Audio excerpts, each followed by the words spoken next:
Yo, what up, show? Let's do now. Want to go through the skill gems that were announced in this reveal. There's more than we can actually handle. 17 new active skill gems, 19 in total with 2 supports, so that's really good. So we're gonna speed run through this since yeah, we wanted to get through this real quick.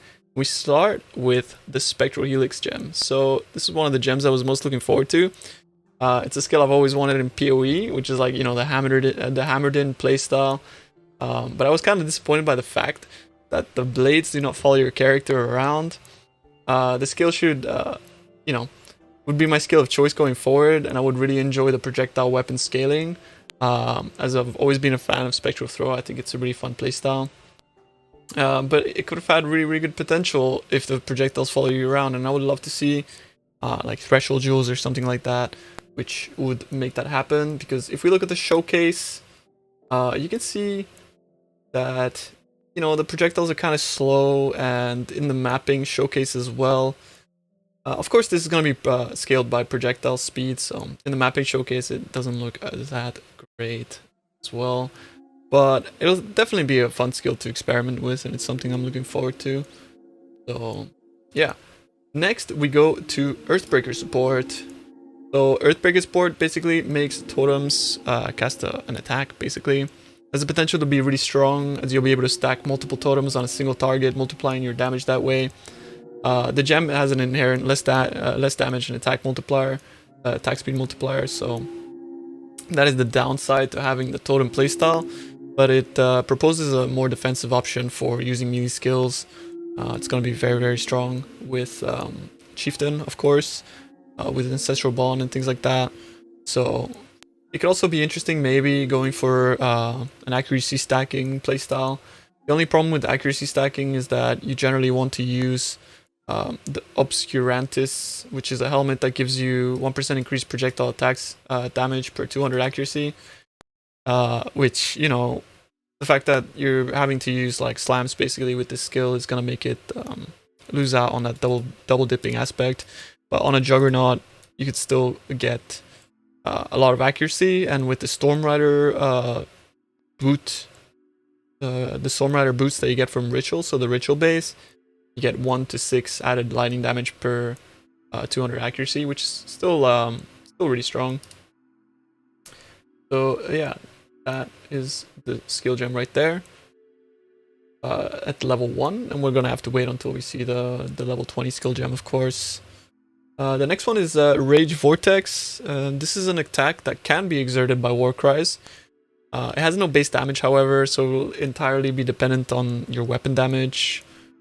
The hits per second scale with attack speed and the amount of rage that you spend on it. So for the skill to be good, it'll probably have to be played on a Berserker or with Chainbreaker. If you can sustain the rage cost that way, that'll be a viable way. Overall, it needs a little bit of micromanagement to get the most out of the skills, as you have to spend as much rate as possible to get the most out of the skill, of course. And I mean, overall, I feel like this is one of the least exciting skills that they've showcased, since it's entirely directional. You see that like he's exerting it and he's throwing his thing and it's directional. It could have very good single target potential, but aside for that, I would have loved for maybe this you know, this vortex to home on a target or something like that. It would have made it a lot nicer for mapping, but you know, it's an extra melee skill that people can try, and the hits per second can be scaled with attack speed, so it's pretty good potential. And that leads us on to, yeah, Bone Shatter. Here we go. Honestly, not too much to say about this one. I feel like it's extremely underwhelming. It's like a scuffed slam, but obviously it's a strike. The AoE isn't really that great, and it has a huge downside, which is, you know, the stacks that you get as you're hitting, the trauma stacks. I already feel like there's enough of a downside by the fact that it's a name lock strike. So having that extra downside, I feel like is completely unnecessary. I think it'll just scare people away from using the skill, as you'll have to build around it. You know, it can be exerted though, has the potential for very high base damage depending on your weapon. And you know, for you role players out there, if you want to role play Quinn 69,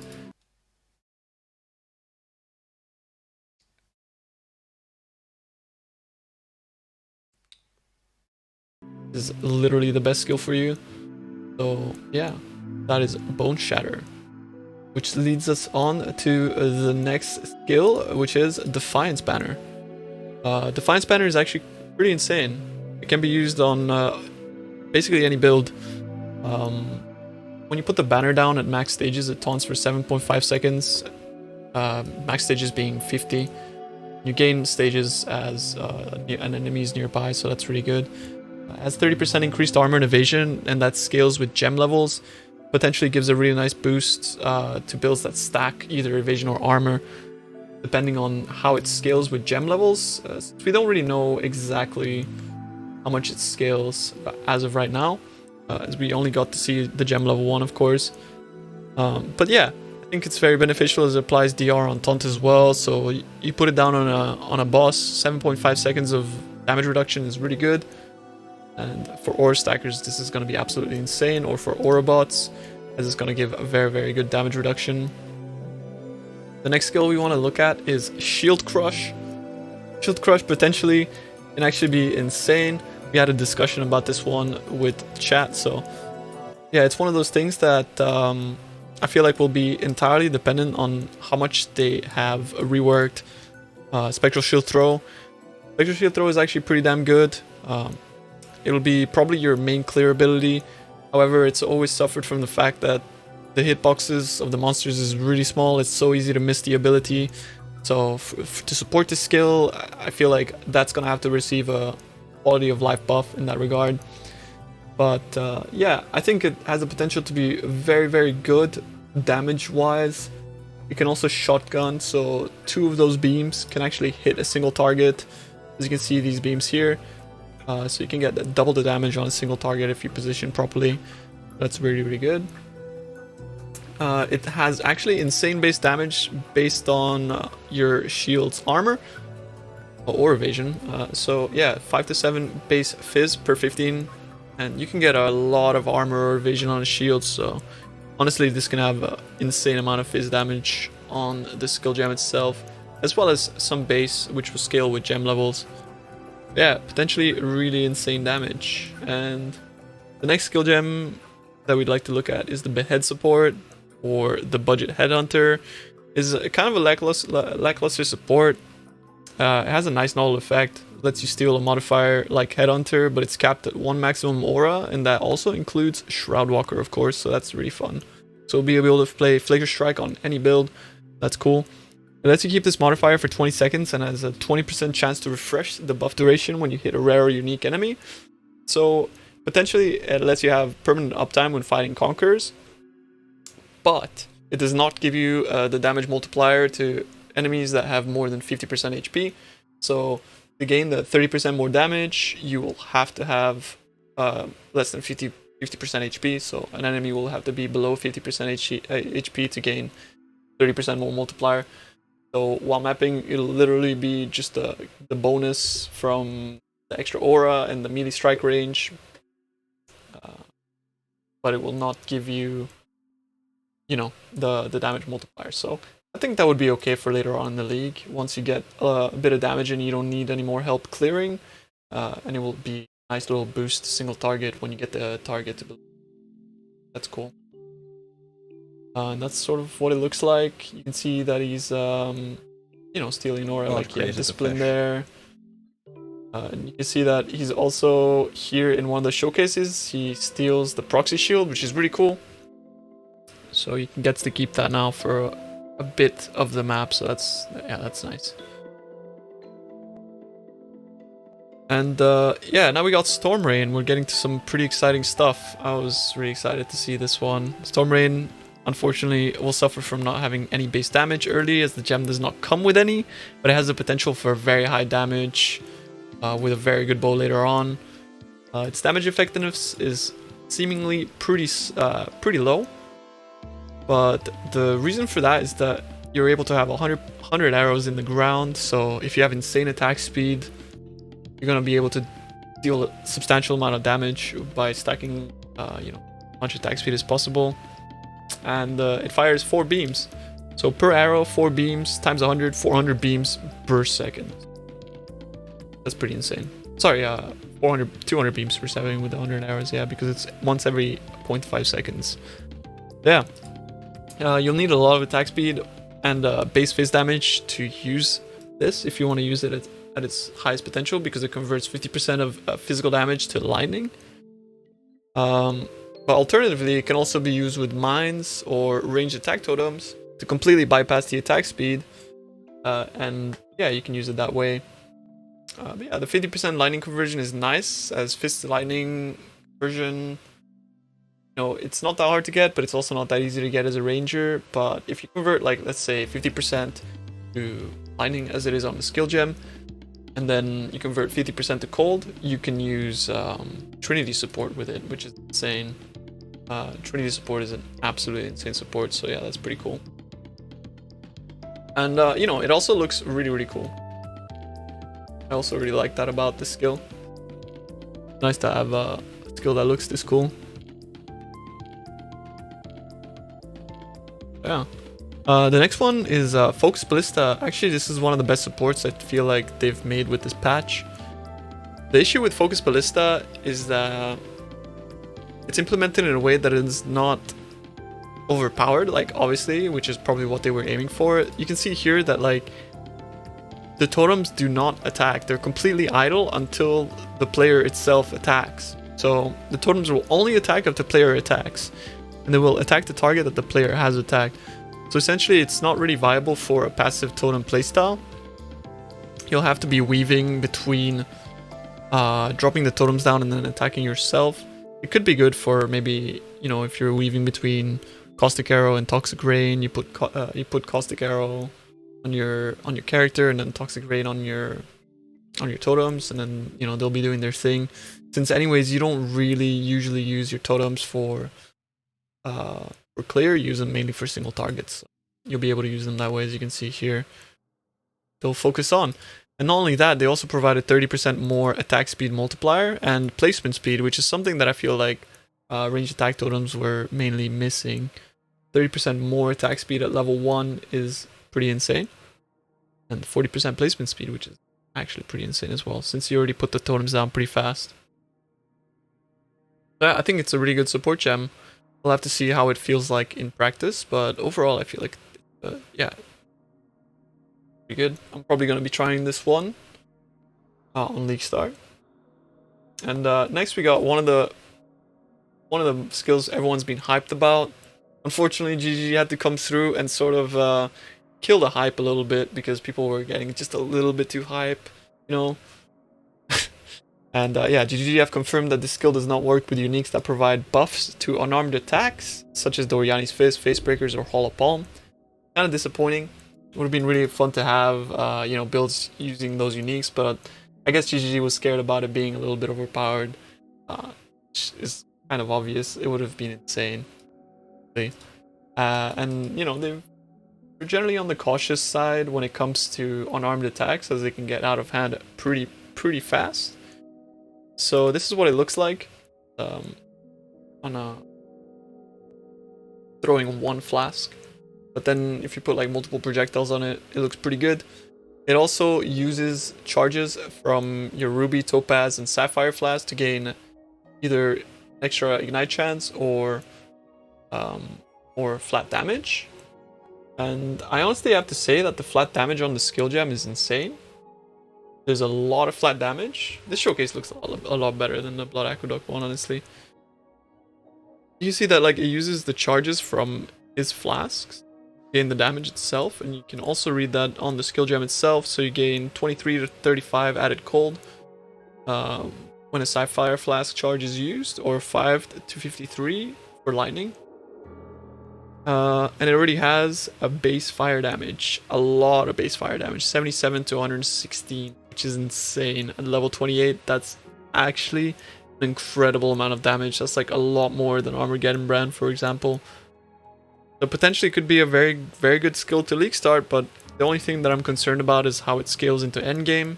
Yeah, I mean, it could potentially be a very, very viable skill to League Start, especially since you don't have to worry too much about your weapons, which generally is, you know, the most expensive aspect to these sort of builds.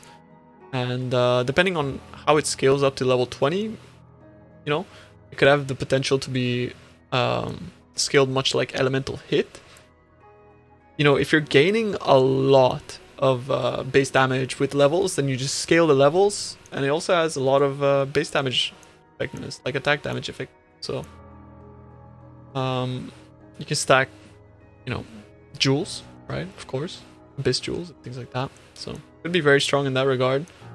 It just sucks that you're losing your weapon slots, of course, but that's the downside for so much power. But yeah, it looks like a very, very cool skill gem. I'm actually really, really excited about this one. It's like something that GGG has never done, and it introduces a new fun playstyle to the game, and I'm really looking forward to trying this one out this league for sure. And the next skill that everyone's been memeing on me about is Ambush, which I think is really, really good, but everyone says it's trash. But yeah, I mean, there's not much to say about this skill aside from it being a free movement ability. It's basically a free blink.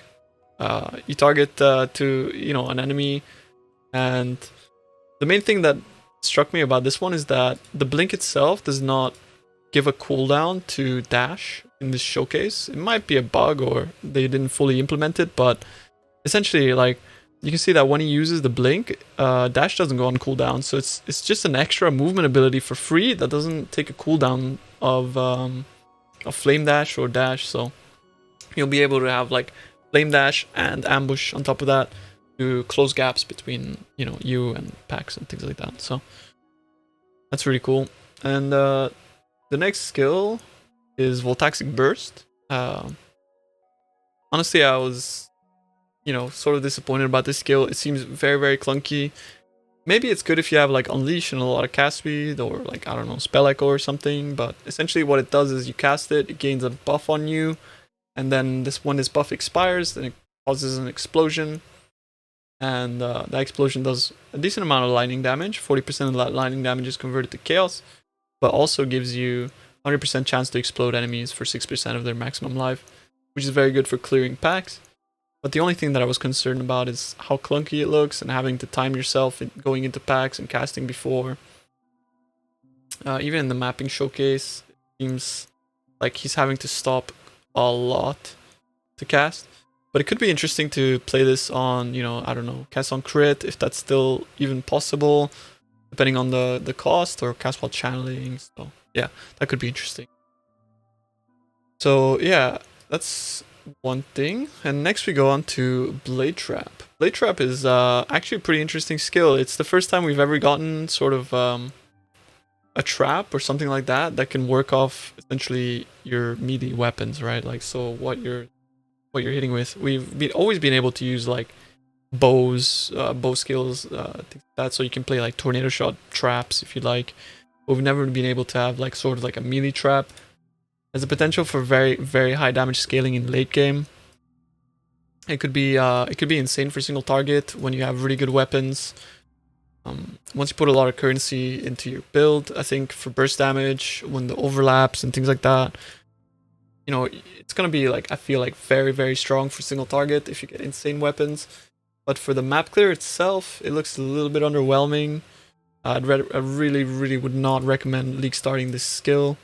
It's entirely dependent on your weapons, you know, like it deals no damage on its own. So if you don't have high fizz or elemental base damage on your weapons, it's basically trash, right? Like, it's nothing.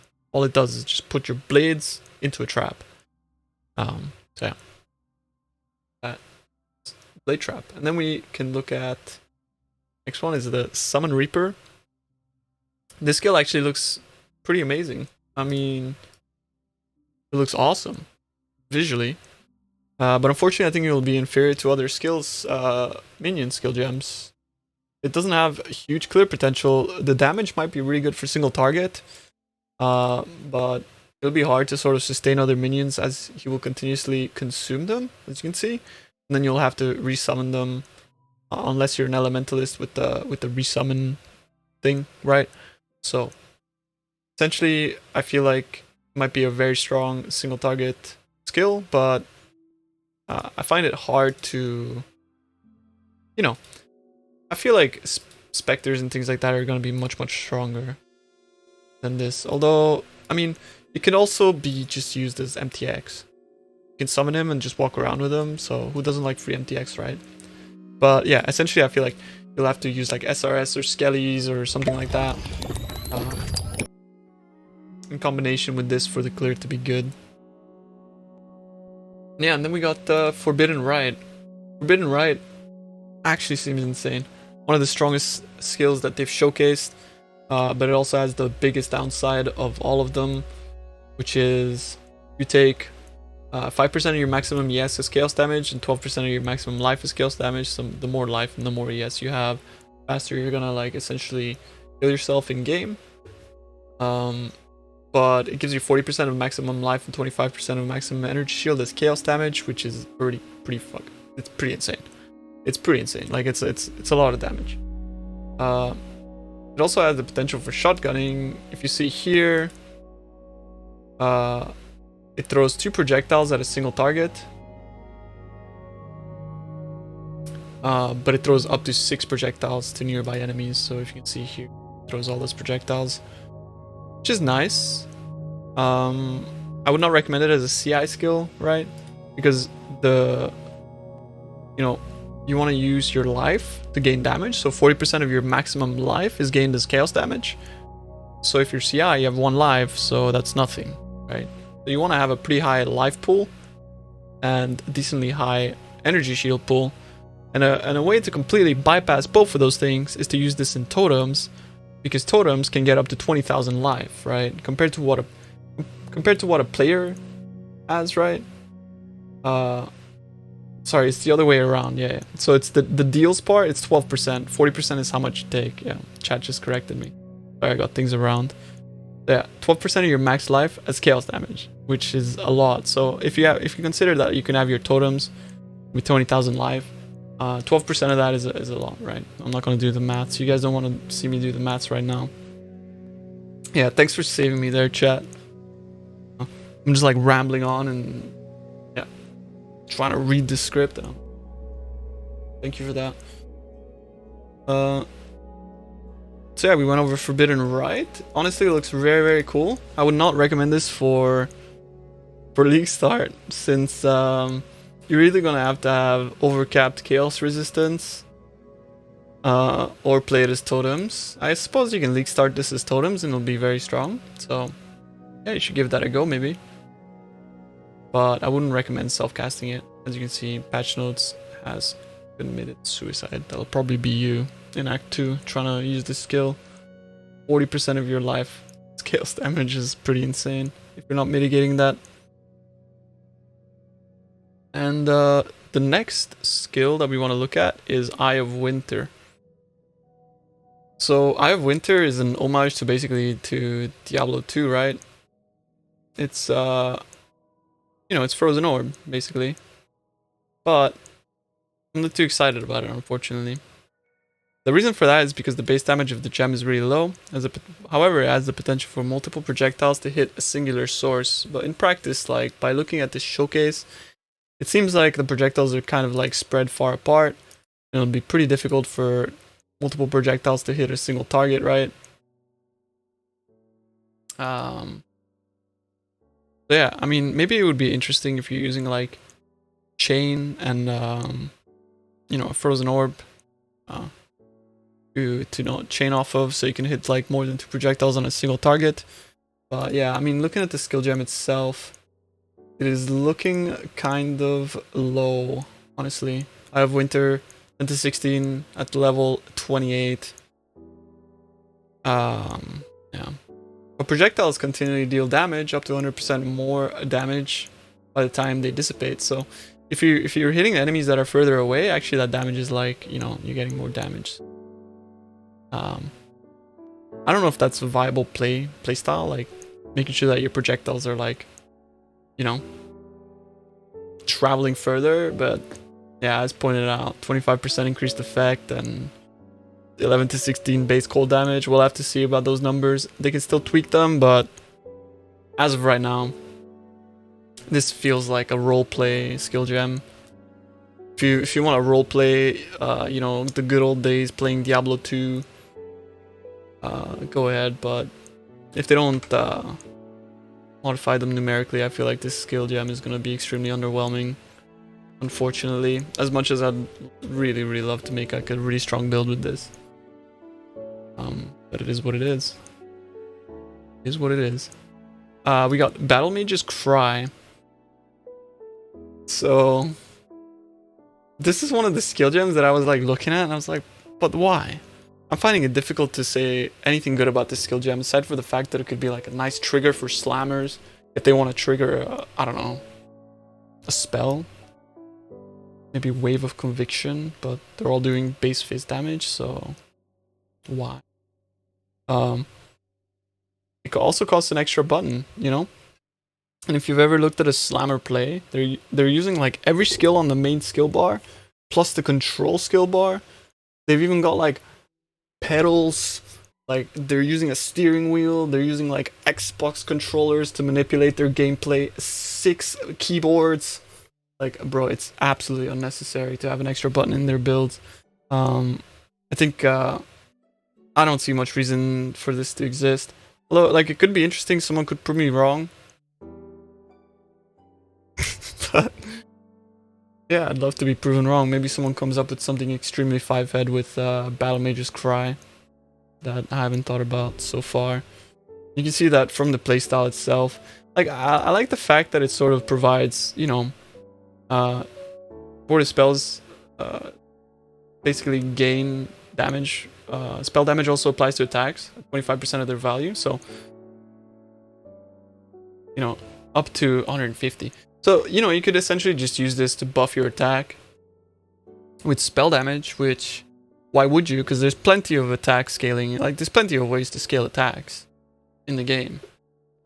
So, I mean, you could just use it for the buff itself, but that's like conditional damage that you're applying to the 5 next attacks, so I don't know, man. I don't know if that's too worth it, personally. So yeah, that's Battle Mage's Cry, and then we got Mana Bond, which is actually a super exciting one that we can take a look at. So you can see, sorry, that's not Mana Bond. Got it here, Mana Bond. This is an interesting skill gem, actually. It looks amazing. It looks very, very good. Like, in terms of visuals, that looks really, really cool. The art team really outdid themselves on this one. So yeah, it deals base lightning damage and deals more damage based on the amount of missing mana you have. So let's say like you use Arcane Cloak or you spend all your mana, you're gonna deal a lot of extra damage, which is like a nice alternative to Archmage, right? In that regard. And on the flip side, the more mana you have, the more AoE it has. So it's almost like an Intensify support gem built into the skill gem itself. Aside for the fact that like you're not having to stand still to gain Intensify stacks, it's more like depending on how much mana you have, right? So yeah, it creates this playstyle where like you want to keep your mana high while you're clearing maps, and then spend all your mana when you're killing a boss. To, you know, get this sort of intensify, pseudo intensify aspect to the skill gem. So yeah, I really like it. I think it's really interesting. It could be very, very strong for mana stacking builds, which we don't know yet what they're gonna be looking like after the manifesto or patch notes or whatever. But you see here, like the AOE is huge, right? He's actually insane. And when he gets up to the single target, you know, just spends all his mana and just smash. Does a lot of damage there too. So yeah, you're gonna be managing how much mana you have, but it looks like it has the potential to deal a lot of damage.